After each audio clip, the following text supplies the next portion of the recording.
Ndi bulungi mukwano gamba otaddiya. Bigamba biti. Birungi. Okay. Onaku wetula muzze mwena okuripotinga ku CPS. Olw'omukyala Fulfiga bagamba nawe omenako omusango. Of course nze emisango gyange ensi yonna yonna ebadde egimanyi. Nze Fulfiga yatandika okunvuma ng'akyalira w'abaana bange nga bakyali baana bato. Paka kati nsubira n'abantu ku Fulfiga okumanya okumutegeera bamutegedde avuma Catherine kusaasira. Yakibrandinga mu bantu n'abalaga nti n'okuvuma kintu kiyitirivu nnyo, kintu kirungi nnyo. Era nze namukusabusugu omusango sigukuddewo buguzi naye emisango nagigulawo dda. Egimu nagigulawo ndoze emyaka nga 7 emabega n'emirala gye nagulawo recently era egibadde ku poliisi nazo kuba batugambye tuyite file buli muntu alina omusango aguleete. Nze omu ku bo abasingiddwa okunyigirizibwa ku ngeri gya Fulfiga gyavumamu abantu. Era omusango gyange references zange zonna nzirese ku poliisi nze yakibadde kindeese olwaleero nembiteekayo bulungi. Omusango gye namuguddeko gya defamation. Twalaba yakuba ne driver yayisamu driver w'eggaali. Era nyeje emisango kwegiri oba ibyo libyo. Sagala kati njaga nze neyogerako nganze kubanga emisango mingi gy'abantu babaganye nti buli muntu aleta omusango gwenga ye. Ebyoyo byoyo n'ebyange kubanga nze Fulfiga and families ebbanga ddene nnyo. Ata yanvume okuva abaana nga bakyali bato paka essaawa eno. Naye nsuubira office ze batuwa sagala tugambe tuzikozese bubi. Office batuwa abasinga tulina okuba nga tuzikozesa bulungi ng'abantu kubanga tulina ba presidential advisors n'abatali ba presidential advisors ne ba senior presidential advisors. Naye ate waliwo ba advisors bintu ebyo byanjawulo nti abakola ne bakolerawo. Kakati bane njagala okubagamba nti office tuzikozesa bulungi. Waliwo omuntu gw'osanga n'omuvuma n'omusanga n'omuyita nako. Nze ebiseera bisinga kusasira zimba n'abasirikale bange naye siri waggulu w'amateeka genda nga amateeka nga twayira mu ngalo.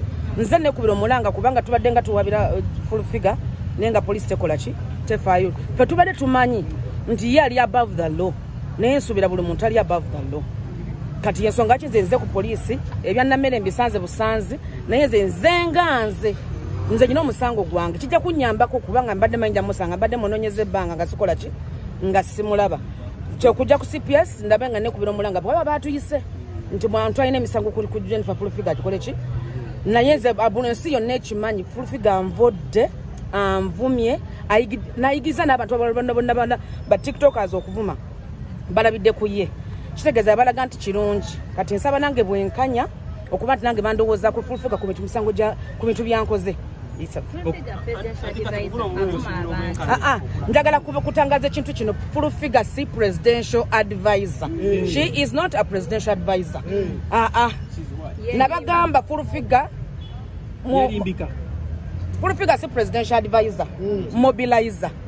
Era njagala nkibaka babulire mu kitwale bulungi nnyo kubanga mu office yaffe eya presidency bagamba mbakulire bonna mbambire nga nze mukama waabwe. Fulfiga ne Buchaman n'abalala abamu. Presidential advisor olina okubeera nga olina oqualifyinga. Era kati lwakuba Fulfiga yino nekigambo presidential advisor buli muntu gwebeta presidential advisor gamba kivumo kiringa ekyafuuka ekivumo nga yakifudde ekivumo.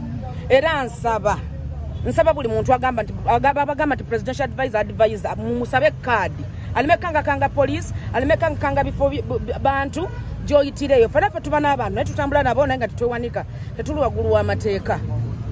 Kati tusuubira buli abagende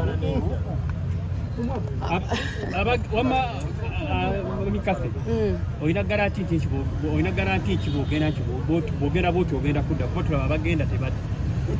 Nambadde nagenze dda era gyenva nkomyewo kubanga nze byange mbimaliriza natute references zange ze bansabye kuba nze namuguddeko omusango nga ye ate nammere naye ali ku bibye nga ye. Era nze kyekindese wano kuteekayo emisango gyange Fulfiga nvumidde ebbanga era munoonya mwetaaga poliisi nzize nnyambeko nange munoonya. Akuvumidde ebbanga ng'ogulawo emisango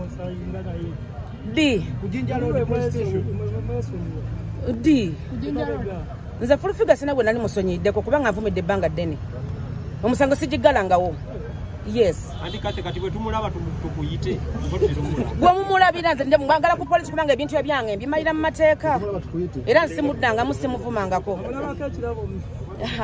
nze munne sina kirabo kye njagala bamateeka abakwatisa amateeka bo bamunoonye bamundeete kuba nange munoonya kijja kunyambako fulufiga okuba wali nenammeere kubanga bonna baleka balina ku nsonga zaabwe mwina kubira poliisi okubanga emisango gyange giri ku poliisi okubanga yavaayo n'akubwa watowolokokako okooje wali nze ensi eno bagamba ensi egunjuza miki muliro kati ensi bweba yagunjula mukyala fulufiga abamugunjula sigwagira kuba nze ngale siwagira teeka lya kuba era nammere wabanga yakuba fulufiga bamukwata naye bwe kibanga nammere teyakuba ku fulufiga ne bamukwata poliisi bakoze bubi nnyo kubanga ne kamera za Uganda ziraga nti nno abasajja abakuba omukyala bambi fulufiga ekyo kibi kyali kibi lwe baba bamukuba kyali kibi naye kubanga babayise ku mateeka bwe gakola naye nammere yakuba fulufiga bamukwata naye waba teyakuba ne bamukwata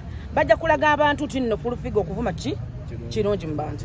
Should we think fulufiga musukulu mumumwe because avuma abantu ne police abera teri amukwata ekatowa fuka makadi lwaki tebamukwata fulufiga ye muntu asooka okuvuma ayina tusooka n'asooka ku poliisi nga bamumanyi nti nno ye yafuye ekituula kiddukiro kyakulwanyisa ate bwamala n'ateekayo ayinza okubanga kyendaba ayinza okuba ateekayo akamuume sina bukakafu naye ku kyendaba yayita muganda wa Natasha ensoga Natasha yagenda wa okumulaba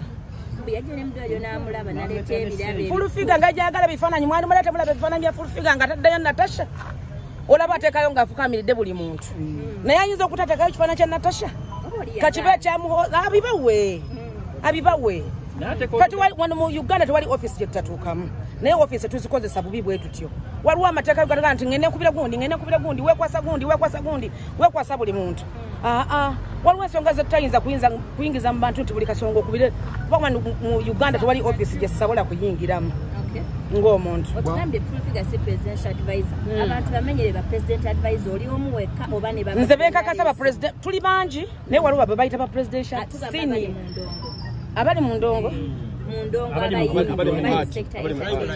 ate kati wa presidential advisor njagala bakakasa bukola nnyo ng'oli mu maaso ga president naye we tubeere n'ebbali ewaffe tuli basonyi ba ndongo goba tebukola omukulembeze ogenda mu advisinga ddi okujjawo ng'omuli mu maaso ge bwabanga ekifo kyalimu kiswaza obaoliawo ekifo namulimu ate obwa advisor njagala mbakakasa obwa advisor olina okuba ng'okolifayinga ng'osomye si bano abantu tebavenagamba nti nze advisor nedda